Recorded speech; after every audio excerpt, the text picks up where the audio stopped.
Welcome to Western Perspective. I'm Kit Sanders. The race to become Fremantle Mayor is heating up with new candidates expressing their interest.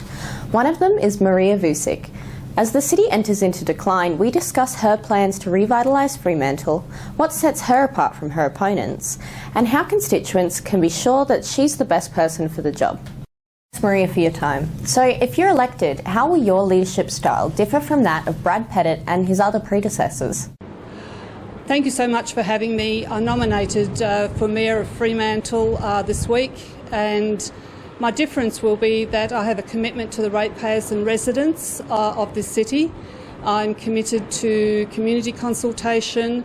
I have got a vision and a plan for the business. I want to see this city to be inclusive and diverse, and I want this city to be an absolute hub in the next 4 years that will transcend any of the setbacks that we've suffered in the last decade.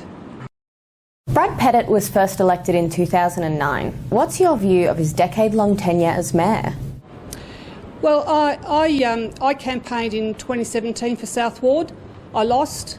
I campaigned in 2018. I lost. I campaigned in 2019 and I won. I won a really good victory in South Ward, and that gave me a really good basis to gauge what community expectations and what community want in Fremantle. And there was a considerable amount of disappointment with Brad Pettit's leadership, and I think there was a disconnect with the community, and there was a disconnect with his policies, because all you need to do is have a look at Fremantle now, and that is his legacy. That's the true legacy of Brad Pettit, and it is not a favourable one in my point of view, and it's the reason why I ran 3 times to get here and to make a difference. Why do you stand apart from other candidates, and why should the community place their trust in you specifically? We're going to bring balance, and we're going to bring support, which is sorely missing in finances, legal compliance, in business innovation, and I bring in leadership, transparency and good governance.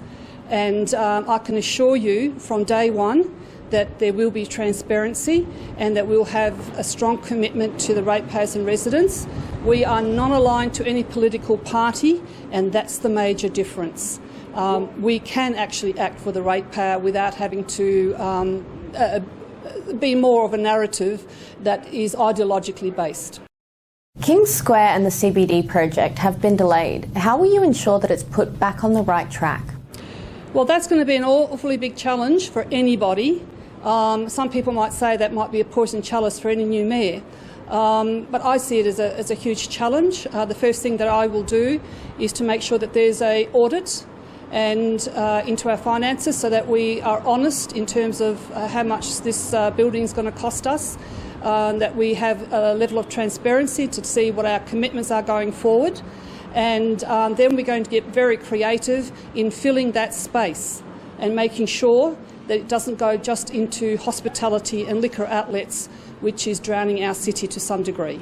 As I'm sure you know, many buildings in Fremantle sit empty at the moment. How will you revitalise business and bring it back to Freo? Well, look, if you're only looking at running an ad and about hiring it for office space, I think you're going to struggle.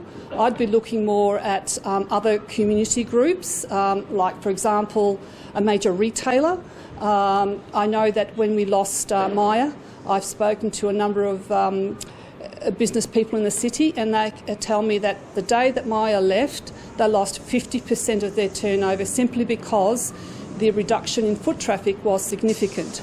So if you are able to, and I certainly will look at all options, but a major retailer to come into Fremantle will make a huge difference in terms of foot traffic. I would look outside into other groups. I would look at schools. We have a hell of a lot of space. We'd look at other community groups that would look at space and look at building stakeholder relationships. It's not out of the question to go to the state and federal governments again and ask them to come in as tenants. I mean, there is a lot we can do, but if you are only narrowly driven to go and fill a space, then you're not going to be looking outside the box. Thank you so much for your time, and best of luck with your mayoral campaign. Thank you so much. And this is a message for Kit. I believe it's your last day today. I just want to say thank you so much for all your hard work. You've been an absolute champion and a warrior out there in terms of delivering news. We wish you all the very best, and we'll keep a track on your future endeavours. Thank you so much. Thank you so much, that's so sweet. And now, here's this week's COVID-19 commentary with AMA WA spokesperson, Dr. Andrew Miller. Hi, thanks for your time. Our hearts go out to New South Wales this week as they're battling with the New South Wales outbreak of Delta, and particularly in the Sydney region. They do need to lock it down hard now, get rid of all of the uncertainty around what the rules are, just make it very clear, similar to the way we've done it before in Western Australia, that that's what everyone has to do in order to get it under control. And unfortunately, because they're up to a couple of hundred cases a day, it's going to take them many weeks now to get that back to zero, and we hope that with increased vaccination and a severe lockdown that they will be able to control that. And certainly in the meantime, there's going to be no question of interstate travel there for people from here for a long time, so we're certainly thinking of them. A lesson to the rest of us that short, sharp lockdown, much better at the start of an outbreak than mucking around with this disease.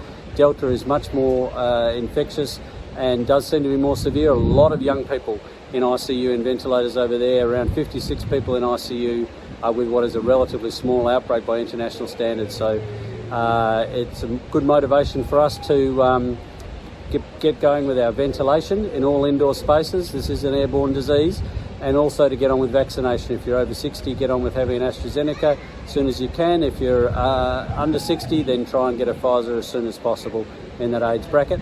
And we need to really get on with getting approved vaccines from ATAGI and the TGA for people 0 to 12 as well, because we know that the long-term effects of COVID on children are not something that we want to take a risk with in our community.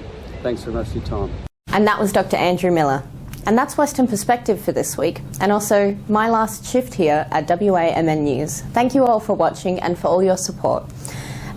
Everyone else will be back next time, but for now, it's back to you, Ivan and Sarah. Thank you, kids, and on behalf of the viewers, we wish you all the best too.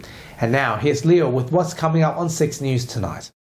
Thanks, guys. On 6 News breaking news, New South Wales continues to see another rise in COVID-19 cases as fears grow that Greater Sydney's lockdown will once again be extended for months. Authorities now claiming dead-on arrival bodies are being presented by family members at hospitals. Plus, 1 year on, sense of deja vu amongst many as Victorians enjoy newfound freedoms. But this time last year, they were heading into a stage 4 lockdown. And Sky News relaunches its regional channel overnight, while at the same time local news services around the country continue to decrease. Plenty of mixed reaction to it online.